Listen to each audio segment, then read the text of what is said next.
La Mazda MX-5 est de ces petits bijoux roulants qui incitent à revendre sa familiale pour retrouver le plaisir de rouler cheveux au vent et pour pas trop cher.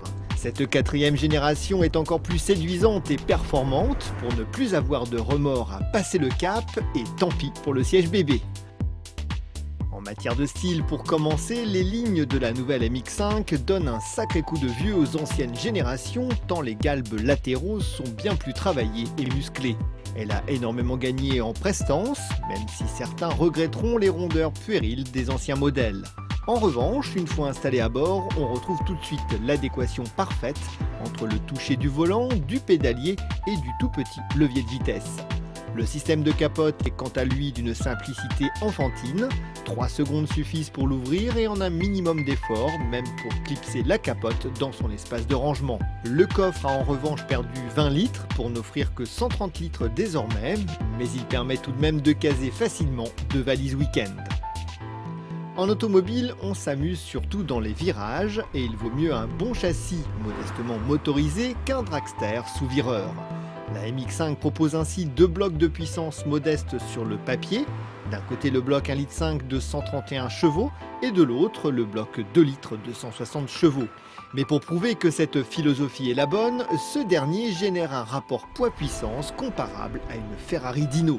La nouvelle MX-5 s'est en outre fortement modernisée puisqu'elle bénéficie à son tour des innovations inaugurées sur la Mazda 3, comme l'alerte de véhicules en approche, la reconnaissance d'obstacles mobiles en marche arrière ou encore l'afficheur tête haute.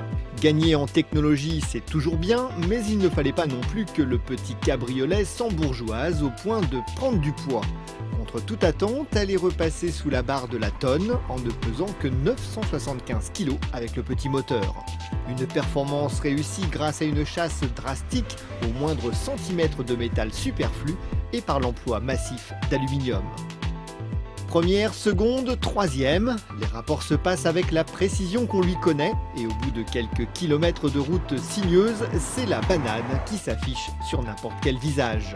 Qui plus est, le 2 litres sonne comme une GTI, le 1,5 litre est à peine plus discret, dans tous les cas, le compromis est idéal pour une utilisation quotidienne.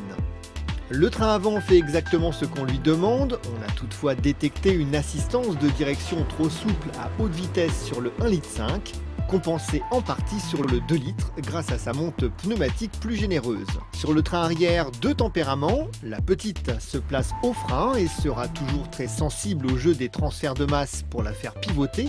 La grande, quant à elle, est équipée d'un différentiel à glissement limité permettant de réaccélérer plus tôt. Enfin, on a particulièrement apprécié le freinage, à la fois précis de par le toucher de pédale et endurant, pourtant nous les avons fortement sollicités sur de toutes petites routes de montagne. Un dernier argument s'il en fallait encore, tarifée de 26 900 à 32 050 €, elle conserve un rapport qualité-prix tout simplement imbattable dans cette catégorie de niche. N'hésitez pas, foncez!